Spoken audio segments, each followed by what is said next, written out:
Le gouvernement provincial du Kwilu a suivi sur les ondes de la radio-télévision nationale congolaise la visite de la notabilité de la province auprès de la ministre nationale des Affaires foncières au sujet du dossier Cap Congo sur les 42 000 hectares concédés à la société Cap Congo par le gouverneur sortant, son Excellence Willy Ichundala Assang.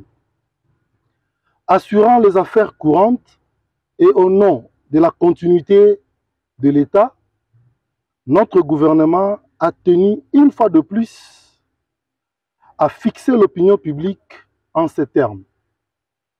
S'agissant de la soi-disant vente de 42 000 hectares de terres par le gouverneur sortant, honorable Willy Ichundala Assang, le gouvernement provincial du Kwilu précise qu'il n'a jamais eu une vente d'une quelconque portion de terre par l'honorable Willy Ichundala, alors gouverneur de la province du Kwilu.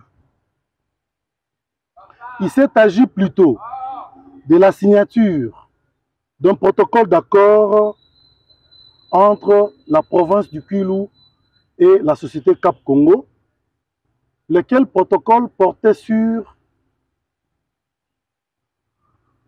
l'agriculture intensive et industrielle, ainsi que la transformation de produits agricoles par la société Cap Congo.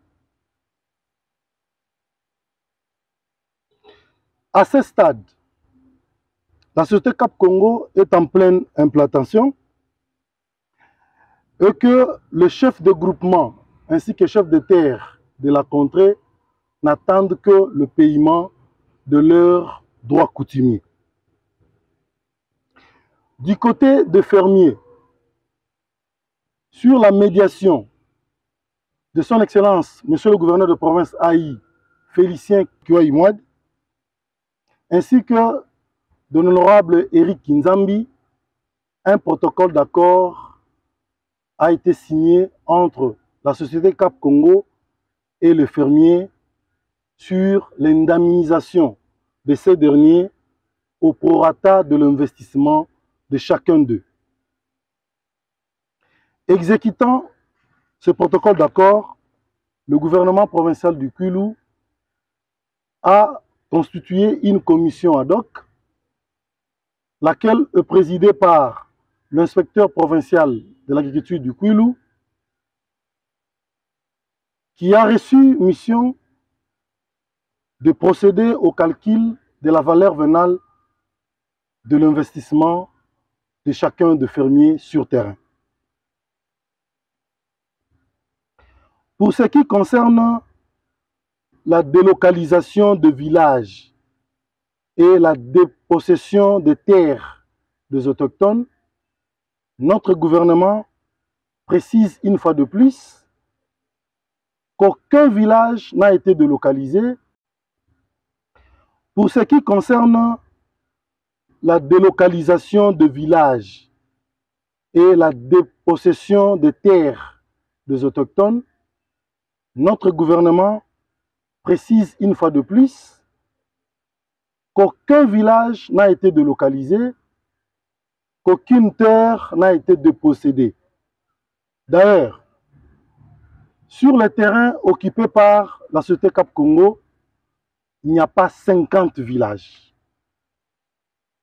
Partant du village Bonkoulou, qui est à la bifurcation de la route de la RN17 et la RN9, jusqu'à la bifurcation du village Kisakinda, il n'y a pas 50 villages, plutôt 15 villages. Nous comprenons que nos notables, qui pour certains n'ont jamais été abandonnés de ville, d'autres députés nationaux en son temps n'ont plus jamais fréquenté leur circonscription, n'ont pas été suffisamment informés sur le dossier Cap Congo, province du Kwilu. Nous avons au total, comme je viens de le dire, 15 villages. Il y a le village Bonkulu, le village Mundaï sur la rivière Kassai, le village Mouchi-Pentan, le village Mouché, où se trouve le chef-lieu du groupement Pentan, le village Tolonkoy, où se trouve le chef-lieu du secteur, le village Bangoumi 1, Bangoumi 2, Bangoumi 3, le village Kisakinda, le village Kanyolo, le village Bosuka et le grand village de l'espace occupé par Cap Congo. Donc, à ce jour, aucun village n'a été délocalisé. Les terres réservées à l'agriculture et à l'élevage des autochtones ont été préservées. Ces populations-là vaguent librement à leurs travaux champêtres et que la population, les autorités traditionnelles n'attendent que le premier fruit de travaux réalisés par Cap Congo pour définitivement prendre position sur la présence de ces sociétés dans leur contrée. À Madame le ministre des Affaires foncières, notre gouvernement demande sur terrain la descente d'une commission d'enquête pouvant définitivement statuer sur ce qui a été relevé pour permettre à Madame le ministre des Affaires foncières au niveau national de prendre définitivement position et au finish s'en convaincre autour du dossier Cap Congo.